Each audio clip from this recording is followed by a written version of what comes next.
are listening to the Chomp Cast, an official podcast of Sword Chomp and swordchomp.com. Thanks for taking time out of your crazy life to make time for ours. We have a great show today, and remember, if you enjoy what you're listening to and you want to support us, you can always go to patreon.com/swordchomp and help us, help our community grow. But yeah, we have a smashing good show today, and thankfully, it's a new dawn. Wink, wink. A new day. A beautiful new day for us to discuss the hundreds of dollars we have spent buying the same games over and over and over. For the topic of the show, that's right. With comments from the @SwordChomp Instagram community, we talk about those special games that for whatever reason we've bought multiple times on many systems, or maybe even the same time on the same system over and over throughout the course of our life. So that should be a lot of fun. Cool way to get to know us, and our community really had fun with this topic. We have a lot of great polls to run through. We run those on the SwordChomp Instagram as well. We talk about the results on the show. Polls like the cancellation of the Punisher and Jessica Jones. People were really had a lot of opinions on that. The Fire Emblem joke from last week's show that I carried over. I don't want to give too much away, but it's the Game of Thrones Harry Potter thing. The Daemon Ex Machina demo. I'm not sure if it's Daemon or Demon, so I haven't figured that out. But I'm just going to go with Dayamon because that sounds nice. Well, Josh is probably going to shake his head or type something to make me feel really stupid. And of course, gauging the interest of Days Gone now that it finally has a release date. And then anything else that comes up. That's kind of the magic of these shows. It's going to be, it's Matt Damon. Matt Damon. Daemon Ex Machina. That's fantastic. A sequel to Good Will Hunting that we've all been waiting for. It has mechs. It's a weird thing. Mm-hmm. Anyways, let's get to some intros. You can get to know the people you're going to listen to for the next couple hours if it's your first show, and if not, this is one of our... I love doing this. Love getting to talk to my friends, get everybody warmed up. Up first, Shay Layton is here, the professor from Japan. That's right, he broadcasts from Japan every week. Shay, I got a fun intro for you this week. First of all, glad you're here. How you doing, man? Doing well. I'm a little bit sick, but I'm here, I'm ready, and I'm willing, which is also the name of my sex tape. You got that deep, it sounds good. Remember wasn't that like a Family Guy episode where Peter Griffin got sick and his wife was really turned on by him? You got that nice deep. It seems to work that way, doesn't it? I've heard that before, and I think we've all heard that before, from our significant others of past or present, man, I love your sick voice. And I'm like, doesn't feel good, but I'm glad you like it. Mm-hmm. So Shay's joining us in with a special new voice for today's show. So it's quite a treat. But yeah, Shay, this is going to be a fun, quick game, right? I was thinking about this in honor of you, because I know you're a big basketball fan. We had the NBA All-Star game this week, so I was thinking about a video game All-Star basketball team. All right, check this out. Okay. I might need your help. You, Fish, and of course Josh can jump in too, even though I haven't introduced them yet. But of course they're here. Surprise! There's other people here. Hello. Tell me what you think of this NBA All-Star team for video game characters. All right, Shay? At center, big centers like Shaq, I have Mr. X from Resident Evil. How about that? How's that for a horrifyingly monstrous center? I would think, one of the Colossi from Shadow of the Colossus, but, we'll go with Mr. X. Jesus, that's huge. Well, one thing I was trying to do is keep him humanoidy. I didn't put Sonic or anything animal-like on there. Okay. So there's that stipulation. Otherwise, okay, so human. All right. Humanoid, yes. I can't think of anyone better right now. I guess he's not really human, putting on the spot too, we'll go with it. We'll roll with it. Isn't Mr. X an android? I imagine he is a very large. For power forward, I have young. He has a large determination to score the ball in the hoop, is what you're trying to say. I just like the idea of him stomping around the court with that creepy music and that that you hear in the RE2 remake. Anyways, yeah. I got power forward. How about this? Young Kratos, because there used to be this meme going around where young Kratos looked like Kevin Garnett with the goatee, which I thought was interesting. They were talking about who could play Kratos in a movie for basketball fans. I kind of dig Kratos that. And he'd be fucking ferocious in the paint. he is so competitive and determined. Like that man, like you put a basketball in his hand and you tell him that the hoop is some form of god, he's gonna score all the time in the paint. Mm-hmm. That's right. Just like that hoop. That hoop is an evil god. Right. I can see the pep talk in the coach's circle. All right, Kratos, that hoop is Zeus's face. I want you to dunk on his fucking face all the time. Right. You know, I'm gonna pull Coach Popovich. We're still gonna use him as the coach because he's the only one who could handle all of these personalities. All right. Well, I'm gonna have to scratch Dutch because I had Dutch as the coach. So thanks a lot. Thank God we went with Popovich. I just like him like with the whiteboard. We got a plan, guys. This is my plan. They'd end up losing in the end. They'd keep them all together. They'd lose really from organized, the beginning. and then they'd kind of Well, not technically enough of them would actually survive to the end of the game. Okay, so we got young Kratos. We got there's only 3 positions left. We got Mr. X for center. How about this? Point guard, Nathan Drake. How about that? Leader. I actually was kind of just now thinking that too, but I don't know if Nathan Drake's athletic enough. Like have you seen Uncharted? He climbs them mountains, man. I know, but I also don't like. The point of a point guard position is to be pass heavy. You're setting up the everything, and Nathan Drake is pretty. He kind of plans things out a little bit, but most of the time he's flying by the seat of his pants, and that's not what you want in a point guard. You want someone who plans everything out ahead of time. That's true. Kind of a floor general. I'm trying to think who I would rather have at the point guard position in that instance. Well, just put it in the back of your mind for now, and then we'll think about it. What about even though I'm not a big fan of the series, what about Snake? Oh, Metal Gear. Interesting. Well, Snake is a little bit of a.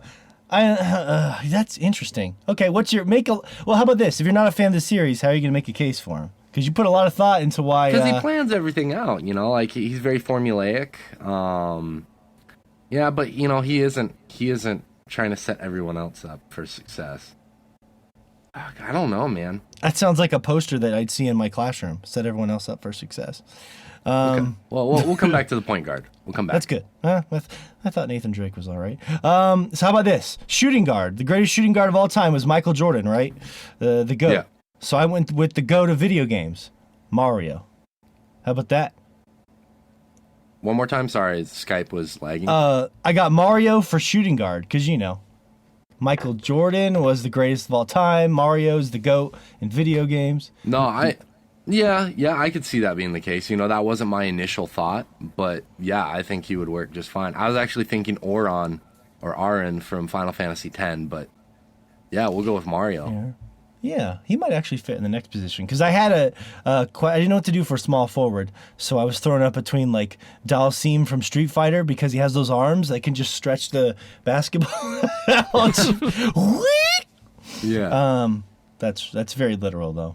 Or maybe like Geralt. But yeah, maybe we could switch out Oren from small forward. Because small forwards are generally kind of lankier, taller. Yeah. Style players. And yeah. I like Oren for small forward. What about for point guard? What about Otis from Owlboy? Yeah, no one knows who Otis is. I know. I know. Otis. We'll just settle for Nathan Drake. Cute. We haven't had a lot of time to think this through. Yeah, it was just supposed to be fun. I knew. Yeah. I didn't know you were taking it so damn seriously. We could do a whole show topic on this. I would totally go down that rabbit hole. Well, thanks for being here, Shay, of course, from Japan, joining us. Maybe I'll take time editing a fake mock-up of that and put it up on the VIP Patreon of what that team actually looks like standing on the court. All 5 of them. I want to see them next to each other. That'll be cool. Joshua Fowler, it would be cool. Joshua Fowler is here from Michigan, the Jimmy Rustler, the Space Cowboy. Josh, I noticed this week, kind of surprising, you streamed some Fez, which kind of came out of nowhere. What was that about? Well, I was planning on streaming on Wednesday and didn't want to really get into anything new right before Anthem came out and get started on something I'd want to finish, and I'd been streaming Overwatch the last couple times, so I figured I'd try something new there. So I just pulled out one of the old standbys that I figured would be a fun game just to kind of go back through again. Fez. That was such an interesting game. Like the creation of that game, all the controversy with Phil Fish and its creator, which I don't think he's made anything since Fez after all that nonsense went down. You know what I mean? I don't think so. I researched. Yeah. I was looking at it a little bit last year. His bio. I don't think he's made anything. Yeah, like as much hate as he got after that one, he kind of said, "Fuck y'all, I'm out." So, which is strange because wasn't it just like an innocuous comment about a video game opinion? And there's hundreds of hot takes and video game opinions every. Wasn't that the thing he got ostracized for? Was he said something negative about like Japanese video games or something like that? Do you remember specifically what it was, or am I wrong about this? I don't recall a particular single incident. He kind of had the whole thing that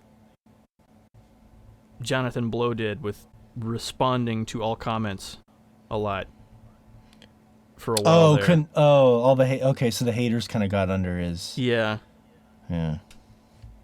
That's too bad. That's too bad. Yeah.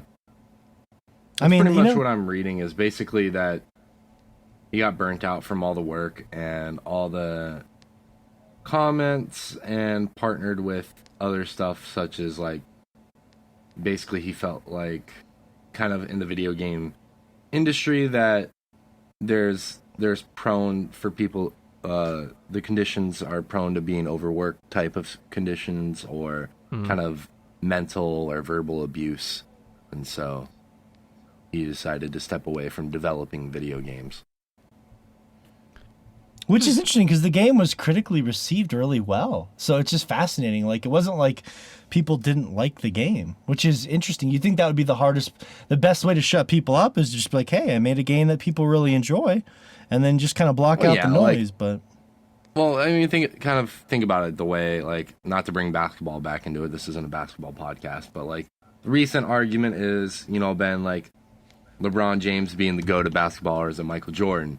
And, Michael Jordan always defers to the greats and the legends, which people think that's what makes him the GOAT. He's humble, whereas LeBron James declared himself as the GOAT. And, like, you look at a lot of Phil Fish's interviews, he was talking a lot about himself and how great his game is going to be, and he's just putting so much into that. And I think anyone's going to get a lot of hate if they overly believe in themselves, It's confident to the point of being arrogant, and I think that's kind of how he came off, at a surface level, and that's probably where a lot of the hate was derived from.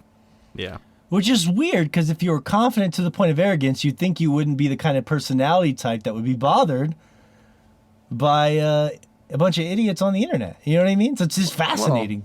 Well, not everyone has the most stable mentality in that when they are that arrogant. Look at Kanye West, So I'm just saying it's interesting. That's tangential. It's a weird, it's a weird sort of like personality dichotomy. But if you watch definitely. Indie Game if you watch Indie Game the movie, they follow him in the creation of that, and it's pretty fascinating stuff. Anyways, yeah, Fez is one of those games for me. It's like The Witness. I have a lot of appreciation for it, and I think it's interesting. It's just too puzzly for me, I guess. Too much of a. It's like just. I don't like the analysis of like this just isn't for me. Like you have to explain why it isn't for you, because otherwise that analysis means nothing. It could be anything. A lot of people just say that when they don't want to try something new. But I did like the short time I spent with Fez. It was just like I could tell it was going to be like a puzzler kind of game, and I was like, oh god, I'm already getting beat down here. I know I'm not going to last. But like The Witness. But I really admire both of those games from like a creation standpoint. For what it's worth.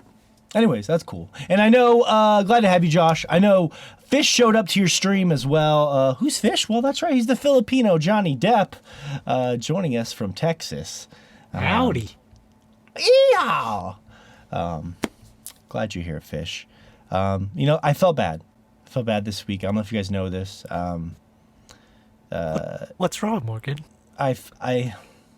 my wife was giving me shit too. So I went to play a game with Fish this week, and he said, I'm tired of getting my ass beat and having you rub it in my face. I'm not going to play with you anymore. And I was like, oh no, what did I do? I've spurned a friend of mine. And at first I thought it was kind of funny, and then I told my wife, and she's like, after everything Fish has been through, you're just going to beat his ass in Smash Brothers? What kind of friend are you? I'm like, oh, God. She's like, you going to rub it in his face too? I see those little videos you make. I know what you're doing. I was like, oh, I'm sorry, Fish. I beat Fish out of Smash and back all the way to 1984 because he's been playing Tetris all week. So I'm sorry, Fish. I didn't mean to beat you all the way back to 1984. I apologize. It's okay. I was enjoying, the whole aesthetic of 1984, the Outrun and techno music from Tetris. I guess. I don't know. I thought you were gonna go with the 1984, the classic novel. Mm-hmm. Yeah. But yeah. So I felt you bad beat about my that. I'm ass. sorry. You beat my I'm ass sorry. quite good. To the point where it was just infuriating. Like I just got real competitive, and like me and you have always gone back and forth in like fighting games and anything competitive that we would play online together that we were going head to head on. Like I for some reason you're pretty much the only person that I just take it way too seriously, and I'm just like I need to fucking beat this guy, and like yeah. Somehow you got really good with Samus in Super Smash Bros. Yeah, he does like the camping characters in there. Just tossing stuff at you until you eventually take enough damage that he can kind of walk up and slap you off the screen. Mm-hmm. I really like Ganondorf too. I did feel bad. Well, it kind of was compounded because me and Josh were both playing you that night, and I was just like, I don't think Fish has got to win in a couple hours. I don't care who you are. That's gonna make you angry in your very core. All right. It sucks that there isn't a better way to just like be close friends and still just have good matches and be like, oh, that was really cool, or that was good. Like, I'd like to. We can say that. Yeah. But when you're close friends, there's just too much friendly like. I don't know if there's a way to set a handicap on online. You can for like couch co-op, but I've not looked on there into those online settings to see if it'll balance on there. Like, I would feel terrible, Josh, if I had to have a handicap. It's like, all right, give Fish his 200% handicap there. There you go. You feel good about yourself? You got a fighting chance that'd be now. embarrassing. One of our VIPs and close friends, Akuna Matata, I played him this week a couple times, and he accused me of having a handicap because I beat him so badly. I was like, God damn, there's no handicap online. But no, Fish is good because, by the way, Morgan here, General Mountain Time from Montana. It forced me to do the one thing I was afraid of, which was playing people online. You know, I hate playing strangers on the internet. So I've been doing that probably 2 hours a day, every day this week. Wow. Yeah, I'm getting really into it. And I've only been using Ganondorf online for whatever reason. I want to get really good with him because this guy kicked my ass with Ganondorf, and it was like the most magical thing I'd ever seen. Like he's a very slow, like to get Ganondorf right, you have to basically get good at like trying to anticipate movements because he's so slow. And his recovery's terrible. So yeah, I think he's better online because of that reason. Like, the whole game is just enough slower that the heavies are just even better. Like, they're in this version of Smash, they're better just period all around. The heavies are just way more responsive and fun to play than they've ever been. But like online, it's the whole game slows down just enough more that it makes the heavies just like pull in really close to the rest of the pack. It makes just them, a hair, yeah. Huh. Interesting. It's if you play people online, I'm telling you, there's no rhyme. I've played probably hundreds of matches now, and they have like a weird point system that determines like I'm not a really big fan of it because you can play if you win half your matches for the day, you'll probably be right at the same point total unless you get matched up with somebody with a really high point total. So it's not my favorite system, but they match you up with people of pretty equal skills, which is nice. And I see everyone on there. It's not like whenever I play, I see one character all the time. I mean, there's kind of a lot of people like the Fire Emblem characters like Ike and Chrom and stuff. You see a solid amount of those. But I see everyone, dude. I see people that are great at every fucking character. I had this guy kick my ass with the Mii character, and it was wild how he did it too. He was so slow, and I was beating his ass, and I've actually thought for sure that he was just like a kid or something, and I was like, I feel bad. And he started, I've never had anyone counter me before. He would actually counter the moves, like charge moves and stuff, where I would use them on him, and everything freezes, and it goes, boom, and all the damage transfers back to your own character. It's fucking wild. I don't even know how he was like a ninja. But it's interesting, man. Like, you'll see, there's not like one kind of character you see online. You'll see everybody and everything, and that's what makes it fun. Everyone just grabs the character they're good with, and everyone probably wins some and you lose some. It's kind of the way it goes. But if you ever want to go back at it, Fish, I got a Ganondorf for you. I haven't touched Samus in weeks. I feel dirty now. Samus is, ever since what happened between us. I felt dirty. I'm sorry. No, but I felt it just made me think a lot about competition and that stuff. Like all the stress and anxiety that Fish has caused me over the course of my lifetime in Sword Chomp, I just ended up channeling it, and I'm very sorry, Fish. I still love you. I guess that's a healthy way to do it through a video game. But to be fair, I was training. I was taking time to learn characters and play around stuff. So it wasn't like I was just picking it up and off the street and beating your ass. I was trying. So trying to put it into it. But yeah, it does get annoying, and I'm sure it'll come back around. We'll find a game that you just kick my ass in all the time, and hopefully everything will be perfect again. But yeah, that's been my week, man. I'm balls deep in that. But I'm excited because we have a couple things we're going to talk about. I'll get a little teaser for Far Cry New Dawn later, which I know you guys aren't a big fan of the Far Cry 5 as much as me and Fish were, but just some early thoughts on that because it's interesting. But the topic of the show is really cool this week because it's basically those games that have stuck with us our whole life to the point where we felt the need to buy them multiple times, whether it be on the same system because we lost it or something like that, even though that's objectively probably less interesting than actually wanting to buy the same game over and over for another reason. So I'm curious to see how this plays out. Our Instagram blew up with this one too. So many comments, so I'll try to get to a lot of them, which is a little abnormal, but I will try to get to as many as I can. Because so many people chimed in, and they're a lot of fun. And I'll try to make it interesting, because, if you're just reading comments on a podcast, it can be kind of boring for listeners, so we'll try to make those fun. And see where this goes. I think maybe for the sake of conversation, should we just remove Skyrim from the list? Because I assume that's the joke, right? Everyone's bought Skyrim 8,000 times. Shay gave me the thumbs up. Okay.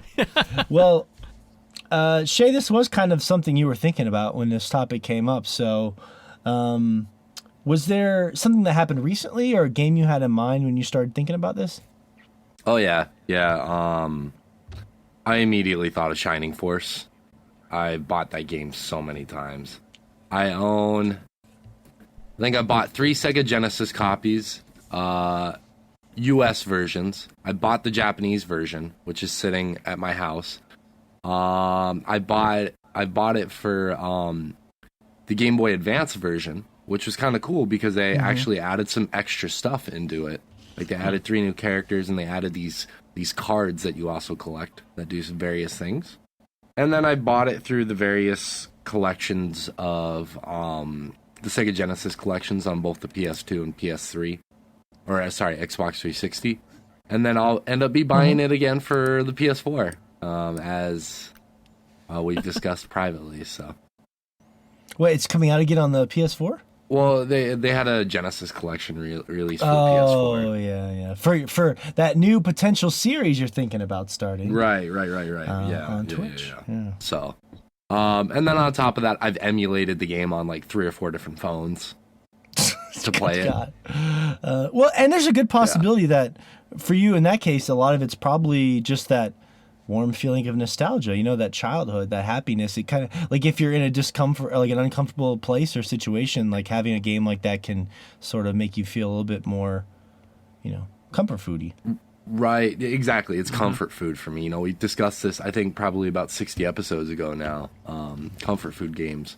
And for me, it's, you know, I play that either Shining Force 1 or Shining Force 2 once a year. Every year. Like, I'm like, this is gonna be the year where, you know, I just don't play a Shining Force game. You know, I need to start playing other games. I need to move on with my life. And then there comes a point in my life where I'm just like, fuck, I really miss these games. I want to play one again. Last year was Shining Force 2. This year will probably be Shining Force 1. So, it's coming. I just don't know when it's coming, but it's coming. Interesting. Is there another one off You the know, top that of might your be, head? you know, with that series, that might be the first thing I play, actually. So, it's playing it for a purpose. Oh, yeah. The series. I can't announce the name yet, right? Is it still top secret? Still top secret, because I haven't rolled it out yet. That's what she... Oh, no, that doesn't make sense. Is there an... Well, no, maybe. She could roll it out, you know? Yeah, she hasn't could. rolled it out yet. If she was baking something. Baking nice, warm apple pie. Warming up the oven, you know? Was there another game, Shay, that you were thinking about, maybe by chance? There's got to be another one besides Shining Force that lives in your hall of... You know, off the top of my head, probably Final Fantasy X is another big one. You know, the original release for the PS2, the HD remake for the PS3, and then the HD remake for the PS4. You know, I bought it and played it multiple times. It's a game that I love very much. It's not my favorite one, but it's my second favorite one. So I've definitely played that one heaps of times. I can't get enough of Final Fantasy X. Like, I always play that game, and I always get something new out of it every time. And I focus on different things every time. So, I think that's probably the other main one that I do. I can't really think of any others, like, off the top of my head that I've... In a shocking plot twist, he's only bought Skyrim once. Wow. Yeah, that really is the truth, to be honest with you. That I've would only be bought fun. it one time. All right. Well, those are good ones. Shining Force. Still hoping to meet the one listener out there who's played Shining Force, so they can write in and make Shay Dude, for feel real. happy. Well, I mean, there have been a few of them. But to have the fervent adoration and admiration that I have for the game, the series, for that to be this random listener that just messages me one day on Instagram and was like, dude, I hear you talk about Shining Force all the time on Chompcast. I fucking love that series. Yeah. I'm probably gonna marry the person, guy, girl. I'm sorry, Man, like it's just gonna I happen. could see that. If it was a girl, oh my god. If you want to find the way to Like, Shay's heart, slide nothing into else his would DMs. matter. Literally nothing else would matter. She's like, I love Shining Force. I'd be like, I'll see you in Vegas in 24 hours. I'm so turgid right now. All right, Josh, when you thought about this question, I know you... Well, I'm just curious. I guess I shouldn't set this up too much. Where did you go with it? There are a few of them that I've bought just many times, like way too many. But I think the game I own the most copies of is Zelda Ocarina of Time. Because I've got two N64 versions, like the original one and then the gold cartridge one, because at the time there were all of these rumors about secrets and stuff like that, and I don't think there's actually any difference between those two versions. From playing it a bunch. But this was like the internet was there, but internet, it wasn't the yeah. real thing. So there are all these things. So of course I got the gold version thinking there might be more secrets in here. Woo! And yeah. So I bought two copies of Zelda on the N64, and then That's I got a missed opportunity on Nintendo's part. They should have done that. Yeah, I got the copy that was like a pre-order with Wind Waker, that had. Oh, I had that one too. That was great. Yeah, it had the original version and then the Master Quest version, which was like hard mode. Hard kind mode. of. Like all the enemies hit harder. And the dungeons were like reshuffled. They reshuffled what chests had what. Like basically everything was in the same spot, but everything was in a different order, so you had to like figure out ways around these dungeons that were really way more confusing because the keys were just kind of all over the place. It really changed the way you had to play through them. Except, oddly enough, for the water temple, which somehow they managed to put like all the keys in order because you had to go all over the place already on that one, and they couldn't really make it harder, and they accidentally made the water temple way easier on Master Quest. You kind of just went in a straight line all the way through it. You know, the funny thing about that one, Josh, I had no idea. I wasn't super familiar with Zelda at the time. That was one of the best pre-order bonuses I can remember. It really was. Like, it was a free game. It was one of the greatest games ever. And it primed you for Wind Waker, which was technically a sequel, because you would go down, you know, if you haven't played Wind Waker, there's a point in the game where you actually go down to the original Hyrule that's covered in water, you know. And yeah, it was really cool. And it kind of primed me for Zelda because I'd never played one before, so it kind of got me ready. It was dated, but I was still like, okay, I can see why people really love this game. And it was free just for pre-ordering the goddamn game. I mean, Jesus Christ. yeah. God, now it's like, oh, you can get an extra skin for your character when you pre-order a game. What happened? Yeah. That was golden age. Pre-order see that now and stuff. get a horse shader. Woo! Like, really? Just It's makes you a wonder what shiny else horse shader. Get this awesome pewter statue that will break if you touch it and crumble into dust. My theory on Start that, the game Josh, was with that, 2 extra lockpicks. Whoa! My theory on that was just that Nintendo, the sentiment on that game, Wind Waker, has changed over time. Now 99% of people think it's beautiful. It's cool that happened. But at the time there was the controversy, and my theory on that was just that they wanted people to try the game so badly because they knew they'd love it, that they were like, look, we're going to give you a free game if you pre-order it. Give it a shot, you know? Well, not So I just think that. that's- It's like a free game, a new version of a game that you all love. Like, because so many of the haters, when a Wind Waker was originally coming out, were just like, oh, it needs to be more realistic. We've got all this new next-gen hardware. Everything has to be more realistic.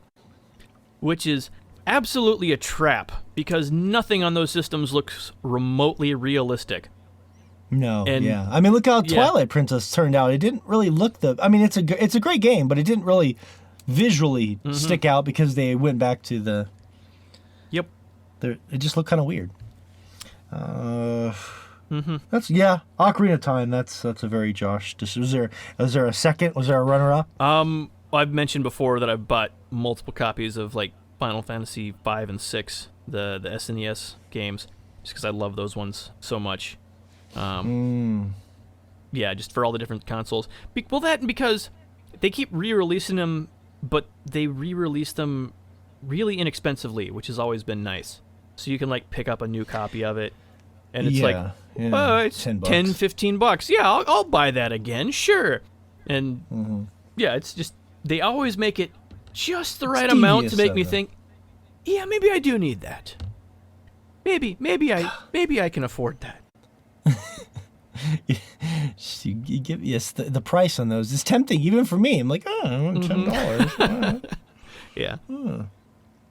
Yeah, those are good ones. Final Fantasy is a big one, I think, for most of us too. A lot of commenters had that. We'll get to that in a second.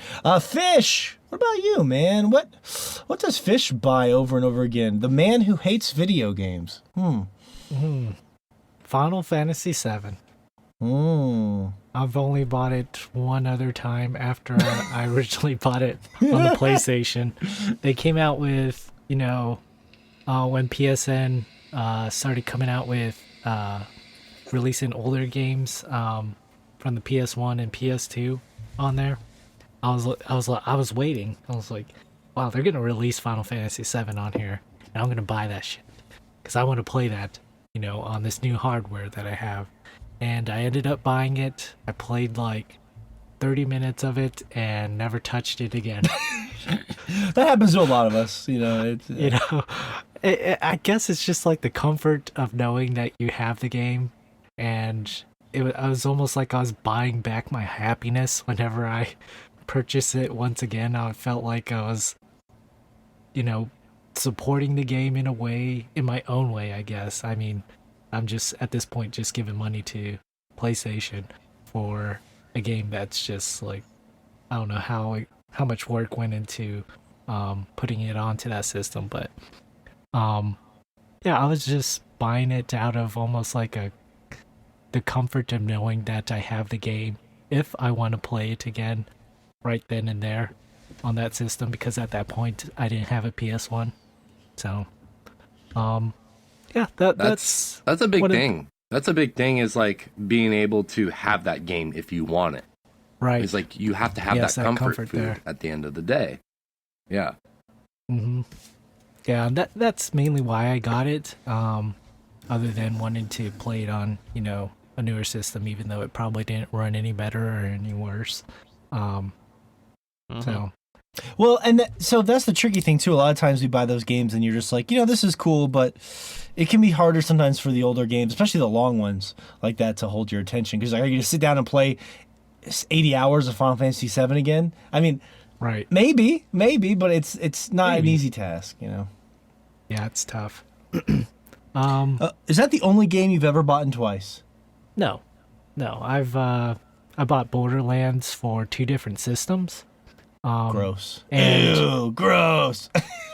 whatever. I'm just Anyways, no. I think at the time I had sold my PS2 to get a 360, and then I had a PS3 as well. And for some reason, I wanted to have another copy on my 360 instead of just my PS4. I don't know what was going on back then. But Well, you were playing it with your wife, so it was like a cool thing that you were... Your Oh, yeah, ex-wife. yeah. Sorry. You were Yeah. going through Wait, your I'm ex-wife. sorry. Did Fish get married again? I caught it. I got it. my His ex at the time. that time wife. There you go. Get it right, fucker. He's not... I'm going to stop there. I want to go in on this. I'm going to stop there. Probably for the best. Yeah, Borderlands. Recently, Monster Hunter Worlds. I bought for the PS4 originally. Put in about 300 hours on there, and then put another 40 hours into it on the Xbox One X. So You already put 40 hours into that? No way. Get the fuck I think I have. Yeah. No, because you're not even to where I am in the game yet. So, and I don't think I put 40 hours into it. Trying to think where I am at in that game. I know I'm in the second area for sure. I think this is like a fish story. I mean, it's like, it was this big, But, who's to say? Who's to say you're wrong?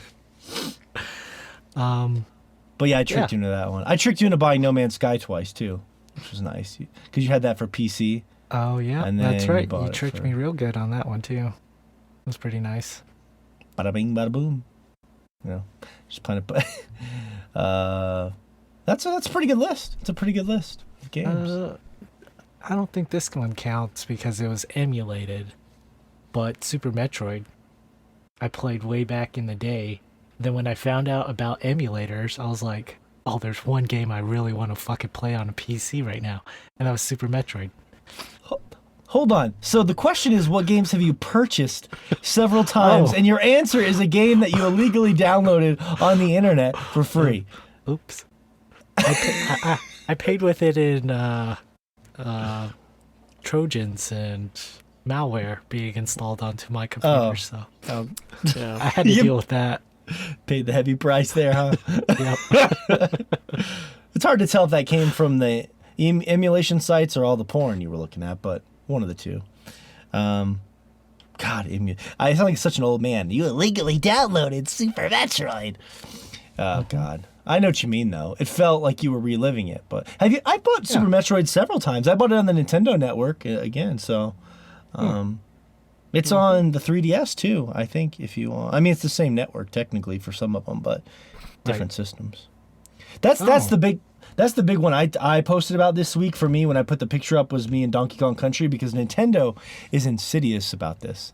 I got it right. Ha ha! I did it. Finally, it took me 2 years. I'm so proud of you. So Nintendo does this thing where